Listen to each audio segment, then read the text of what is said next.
তো সন্দীপ পরকীয়ায় আসক্ত, এরকমই একটি খবর খুব মানে চারিদিকে এখন খুব বেশ ভালোই, এই গরম যেমন বাড়ছে এরকমই এই খবরটাও মাথাচাড়া দিয়ে উঠছে। তো সত্যিই কি সন্দীপ পরকীয়ায় আসক্ত? তো আজকে আমার এই ভিডিওতে আমি সেটা নিয়েই কথা বলবো এবং অবশ্য করি প্রমাণসহ। তো সন্দীপকে বলা হচ্ছে সে পরকীয়ায় আসক্ত। এর আগে আমরা দেখেছি টিনা পরকীয়ায় আসক্ত, তো যেটা সন্দীপ আমাদেরকে জানিয়েছিল। তারপরে টিনার কমিউনিটি পোস্ট দেয় একটি, এবং সেই কমিউনিটি পোস্টে সে স্বীকার করে যে হ্যাঁ সে পরকীয়ায় আসক্ত, মানে একটি অন্য মানে এক্সট্রা ম্যারিটাল অ্যাফেয়ার তার আছে, সে একজন অন্য কারোর সঙ্গে সে সম্পর্কে লিপ্ত। তো বোঝা যায় যে ভবিষ্যতে গিয়ে সে তাকে বিয়ে করবে, এরকমই একটা ব্যাপার, সন্দীপকে ডিভোর্স দিয়ে, এরকমই ছিল।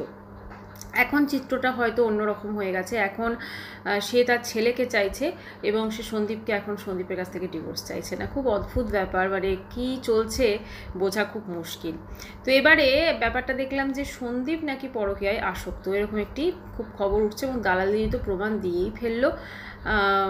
তো কথা হচ্ছে যে সন্দীপ না তো কোনো মানে কমিউনিটি পোস্ট দিয়েছে যে ও পরকীয়ায় আসক্ত, না তো কোনো রকম আমরা ওর ভিডিওতে কিছু দেখেছি। একটা জিনিস আমরা দেখেছিলাম যখন ভ্যালেন্টাইন্স ডের ওই রোজ ডে ছিল বোধহয়, তো তখন ও বাইরে গিয়ে কার সাথে হেডফোনেই কথা বলছিল, তো সেটাকে আমরা অনেকে ভেবেছিল সামনে কথা বলছে, প্লাস ওর সামনে কিন্তু একটাই মানে স্ন্যাক্সের প্লেট ছিল, মানে ও একাই ছিল সেখানে সেই রেস্টুরেন্টে, সেটা একান্তই ও করেছিল টিনাকে দেখানোর জন্য। টিনা যেহেতু করছিল, টিনাও ভ্যালেন্টাইন্স ডে সেলিব্রেশন করতে গেছে, সেটাও আমরা দেখেছি।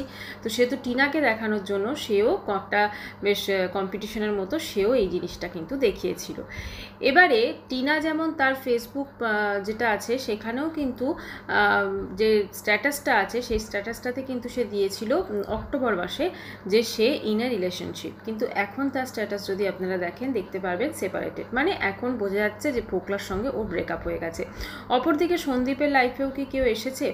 এখন টিনা চলে গেছে ওর লাইফ থেকে, ঠিক আছে, তো আমরা তো দেখিনি যে ওর লাইফে কেউ এসেছে কি আসেনি। এদিকে সন্দীপকে টিনাকে ডিভোর্স দেবে কিনা সেটাও আমরা জানি না, তবে আমরা সন্দীপের ভিডিও যেটা দেখি যে ওর ছেলেকে নিয়ে, এবং ছেলেকে নিয়ে ওর মা বাবাই বেশি ব্যস্ত থাকে, ও অবশ্যই কর্তব্য করে, কিন্তু ওর ব্লগিংটা বেশ ভালো করে করে, বেশ মজাদার বেশ কিছু মানে যেগুলো দেখে মানুষ ক্লিক করবে সেরকম থাম্বনেল টাইটেল সেগুলো দিয়ে থাকে, সেটা এও যেমন দেয়, ও মানে টিনাও দেয়। বেশ ভালোই কম্পিটিশন দুজনে শুরু করে দিয়েছে সোশ্যাল মিডিয়ায়। এখন সোশ্যাল মিডিয়াটা হয়ে গেছে স্বামী স্ত্রীর ঝগড়ার একটা মানে জায়গা, ঠিক আছে, মাধ্যম। মানে এখানে যার যত রাগ আছে, যার যত কিছু আছে, সেটা সবাই এসে একটা একটা করে ভিডিও করে বলে দাও, এটা হচ্ছে এখন বর্তমান পরিস্থিতি আমাদের এই বেঙ্গলি ওয়াইটি কমিউনিটিতে। তো যাই হোক, এবারে সন্দীপ কিন্তু সন্দীপের ভিডিওতে কিন্তু আমরা সেরকম কোনো দেখিনি যে ও কিন্তু সত্যি পরকীয়ায় আসক্ত, কিন্তু কিছু কিছু ব্যাপার ও আমাদেরকে যেমন দেখিয়েছে যখন ওখানে ওই রোজ ডেটা দেখেছিলাম, এছাড়াও অনেকবারে বলেছে যে আমার একটা বিশেষ কাজ ছিল, আমার এই ছিল ওই ছিল। এবারে ও সত্যি কি পরকীয়ায় আসক্ত কি না সেটা আমরা জানি না। যখন একটা রেকর্ডিং ফাঁস হয়েছিল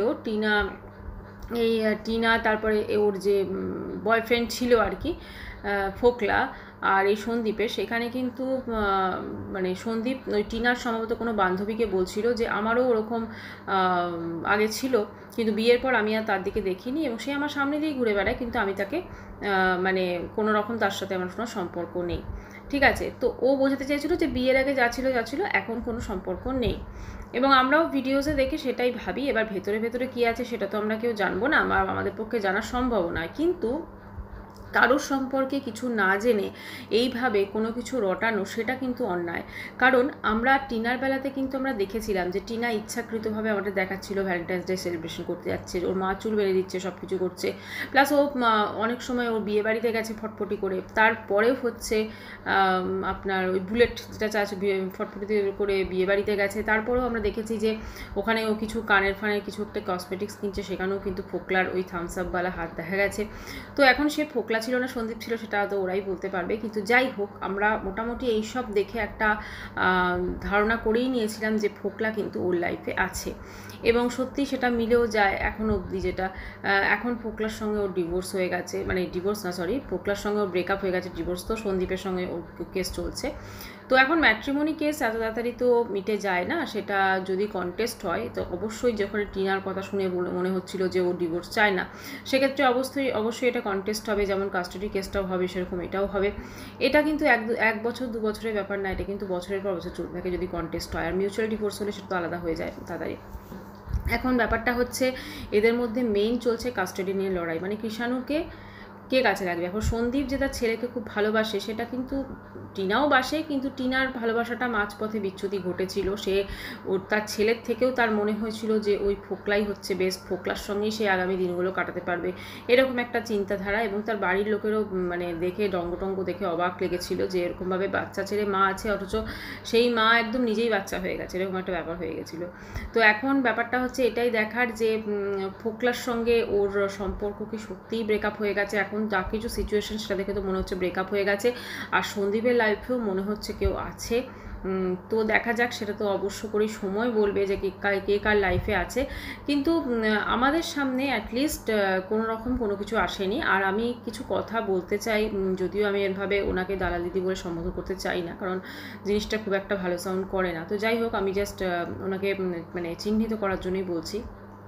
উনি যেভাবে একের পর এক কথাগুলো বলছিলেন, এবং ওনার কিন্তু বেশিরভাগ কথাই যেটা শুনে মনে হলো মিথ্যা ছিল বা কিছু।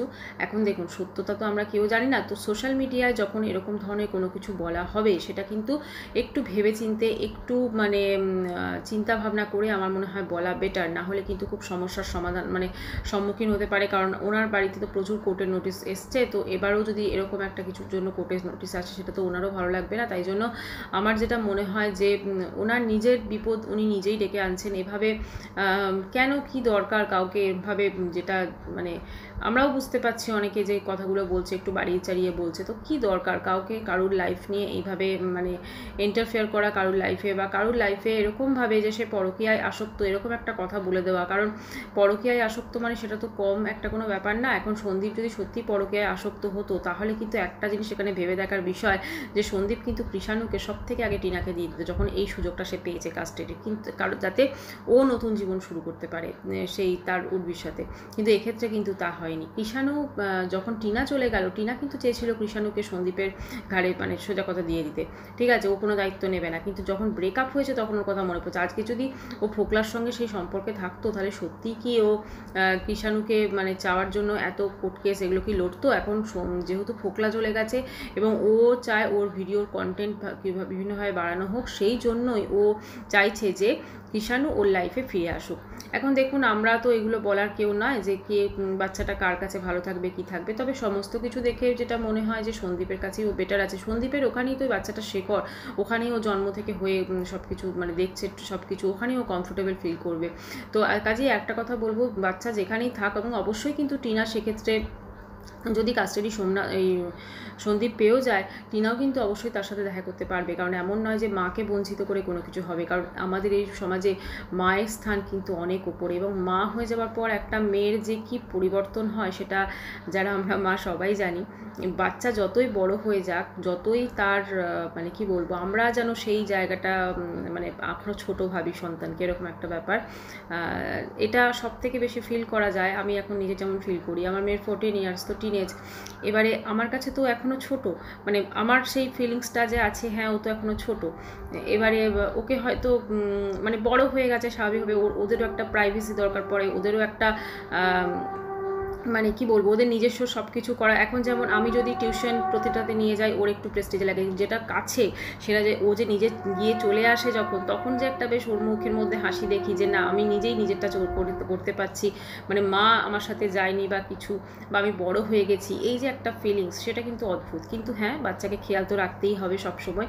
কাজেই আমরা ততক্ষণ অবধি, যেদিনও একা হয়তো টিউশন যায়, জাস্ট আমাদের এই ফ্ল্যাট থেকেই একটা দুটো বাড়ি পড়ে, তবু একটা টেনশন হয় যে কখন ফিরবে, যতক্ষণ না ফিরে একটা চলতেই থাকে হালচাল, ঠিক আছে।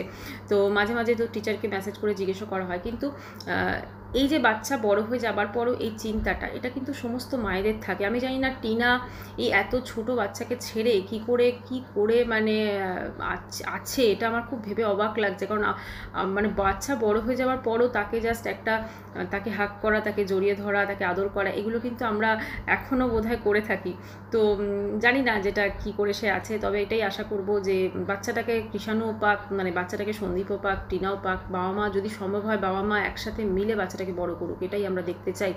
অনেক অনেক মানুষ কিন্তু এটাও দেখতে চায়। সবাই বলছেন যে হ্যাঁ ঠিক আছে ও সন্দীপের কাছে ভালো থাকবে, অনেকে বলছে টিনার কাছে ভালো থাকবে, কিন্তু আমার যেটা মনে হয় যে টিনা সন্দীপ দুজন।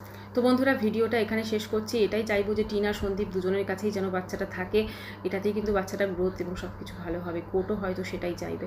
তো যদি ভিডিওটি ভালো লাগে তো অবশ্যই করে চ্যানেলটি সাবস্ক্রাইব করার অনুরোধ রইল। বাই, সবাই খুব ভালো থাকবেন, দেখা করছি নেক্সট ভিডিওর সাথে। বাই।